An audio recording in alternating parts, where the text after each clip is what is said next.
So I bought this Coal Ironworks 12-ton forging press about 3 weeks ago. I'm going to unbox it. So this should have the power unit.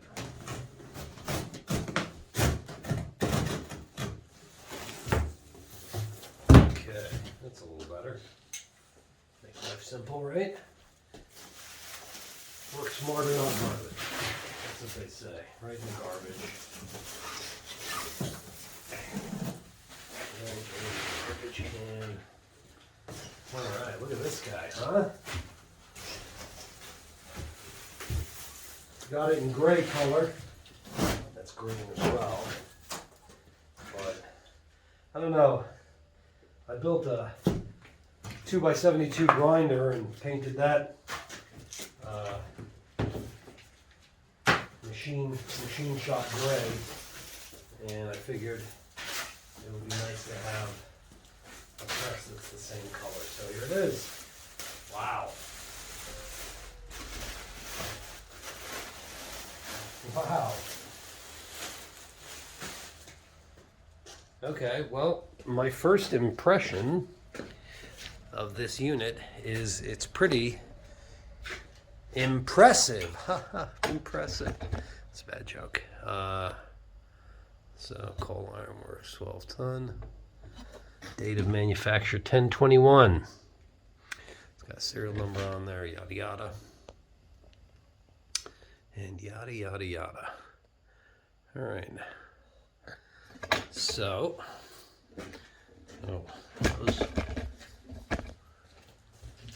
these are scratches. So where the plug was sitting on top of here and moving around, it scratched up the top of the paint on the top here got pretty scratched up. But other than that, it seems to be in pretty good shape.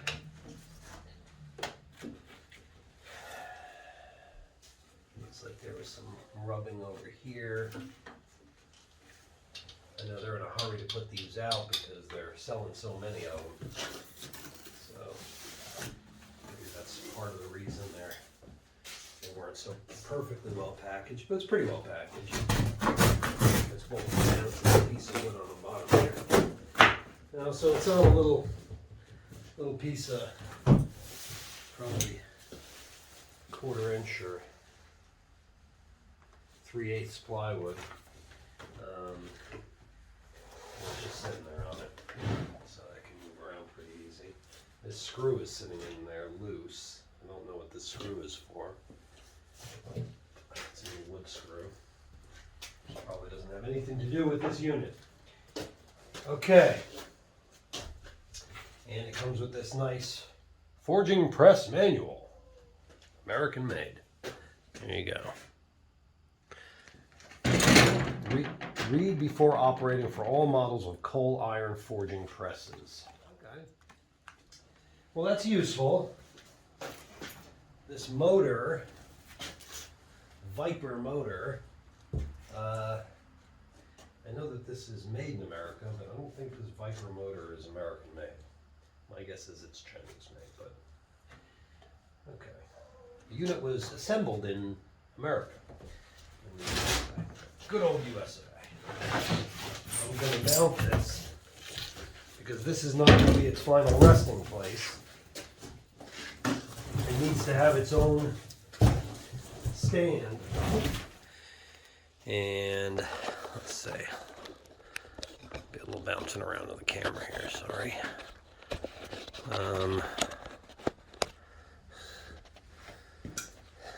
So here's the unit. Little Viper motor.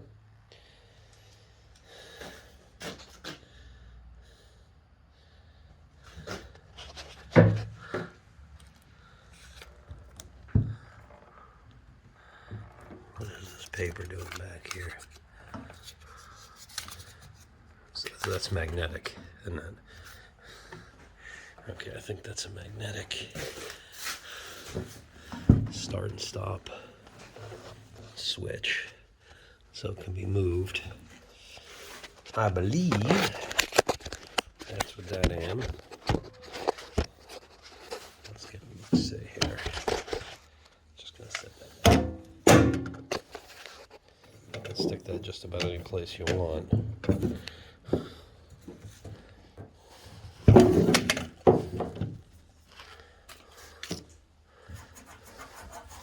Frankly, a little bit upset about this. I mean, I know that this is an industrial machine and it's going to get beaten up no matter what, but when it comes out of the package, I'd like to see it clean, nice and neat. Here is our reservoir, and it's got a nice filter inside there. Looks real clean, brand spanking. I like it. So I think I'm going to probably go to Tractor Supply tomorrow or someplace else and get some hydraulic fluid. I don't have any. Fill that guy up. And I also got the foot treadle for this thing. So I should be able to, there's going to be some linkage to hook up to this hand lever and make it work with your foot. I got a couple other boxes from Cole. This is probably some additional stuff, like a foot treadle, and I also got the dies for the punch dies for punching out holes. This sucker's Alright. I'm an old man, but I ain't that old.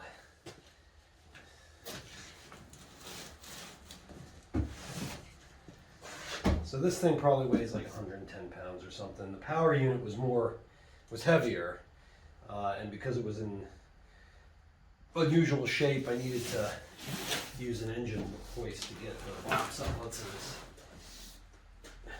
this table here. Alright. So let's try to work harder, smarter and not harder. Harder and not smarter. See if we can do this.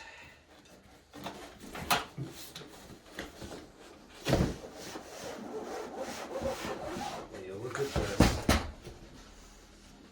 Voila! Ha ha! Yeah, boy!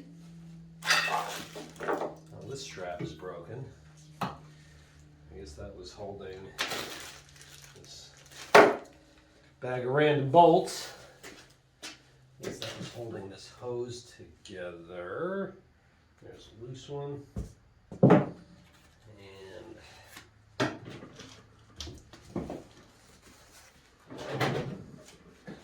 There's your press, and of course it's upside down.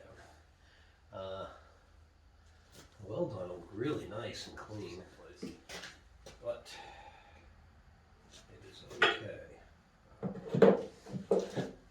That's just how it is.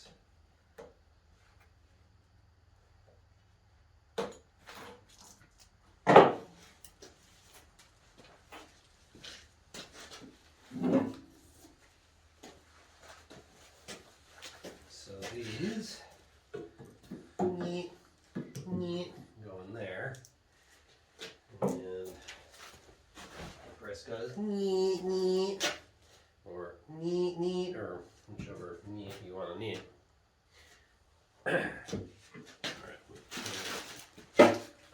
Right side down, left side up, or whichever way. It doesn't matter because you can use it either way. You can use it sideways apparently as well. But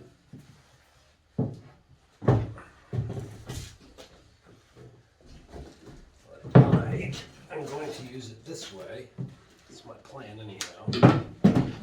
Use it like that. And this way I can base my work down here, have the press come straight down on it.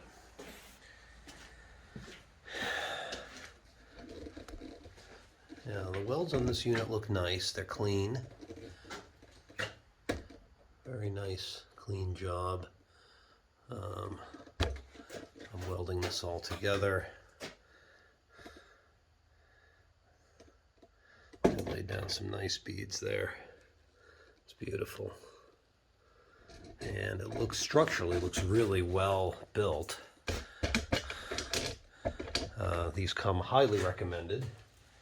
A good friend got the large model, the 25-ton Jobby, and he's been thrilled with it. So yeah, he recommends it to me. I'm just looking for a couple of screws here to just tack this thing down onto that table so it ain't going anywhere. Because that's the last thing I need. If my hip hits this table's very unstable. It's not mounted to the ground, and that's on hammer mode.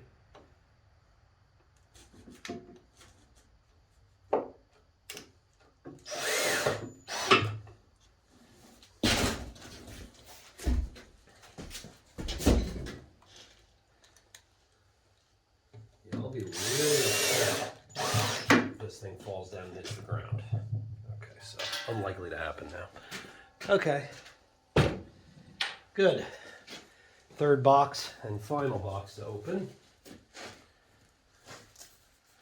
All iron works. It's my extra stuff.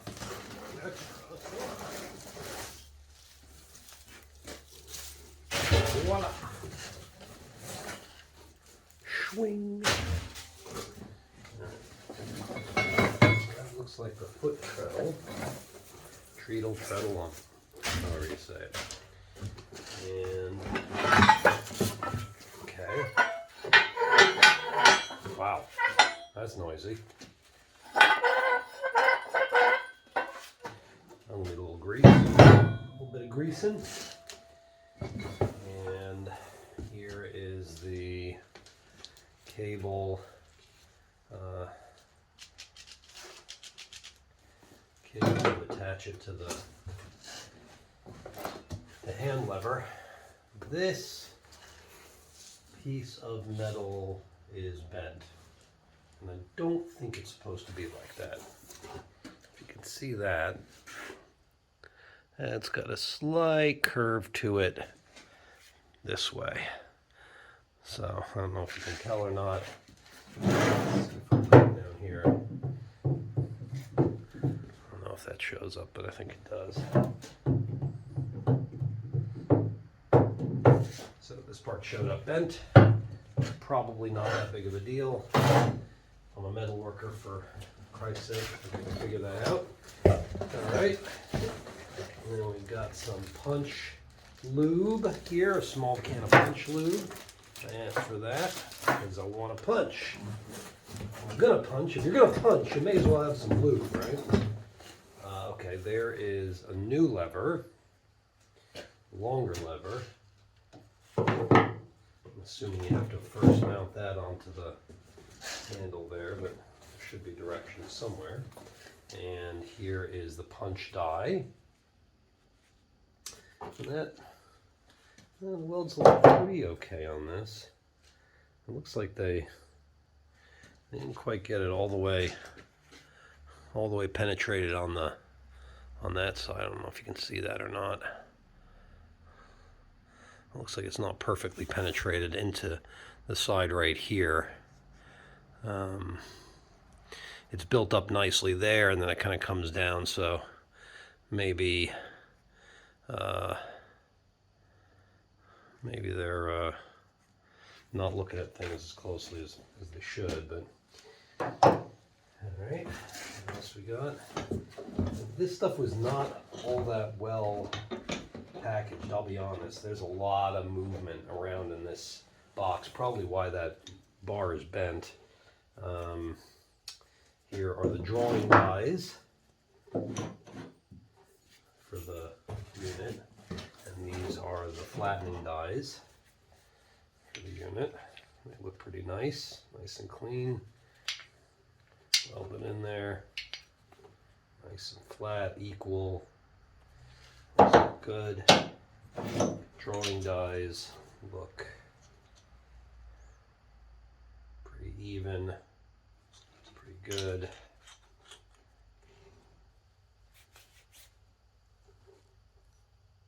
Yep. Even. And I think these are a couple of pieces of 1045. And then there's some bag of random bolts again. So, random bag of bolts. Love it. Ta-da!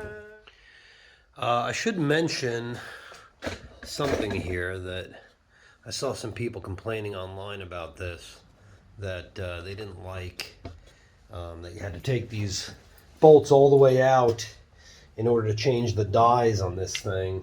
And I guess maybe that was the case before, and now they've put these kind of U-shaped cutouts so that you don't need to do that anymore. This is a 9/16 bolt, and you can just slide that in, tighten it down, couple of turns of the ratchet, and it's in there good. I know that's going to be a little different when it's hot, getting that out may be a little bit precarious, swapping them out, but this is not a massive unit. This is a tabletop unit that should give you all the squishing power you need to squish stuff. So that goes in there, that goes in there, a couple of turns of the ratchet. I'll probably have a dedicated ratchet over here I'll leave next to the machine, so I can just do that quickly and not have to screw around looking for something. Other than that, the rest of it looks really, I've been looking it over, it looks pretty good. Like I said, this one part is bent. I noticed that there are no instructions for putting this foot treadle on or mounting it, how to do that. It's probably going to be pretty self-evident when I start doing it. But that being said, it would be nice if there was some information on it that they kind of included. But that's it. I mean, this is everything I bought, and my total cost for all this stuff came out to just a hair under $4,000. And then I think I had to pay for shipping as well, which was not terrible. That's a nice bead right there that they laid out on here. There's some weld spatter. So I think this was probably done with a stick welder. But then they machined out flat for the bolt heads. So that's why they included a second set of bolts here. So this came with 8 bolts, assuming, so that you can have that, and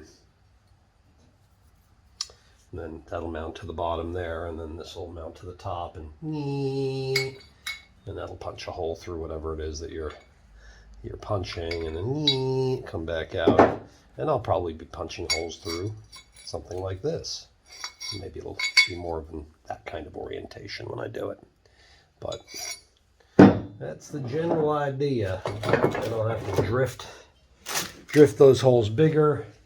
I'll have to hand drift them because they have drifting dies. This company has drifting dies for making like oval shaped drifts, the kind of thing that you would use for making hatchets and hammers, and there is all the stuff. So, like and subscribe.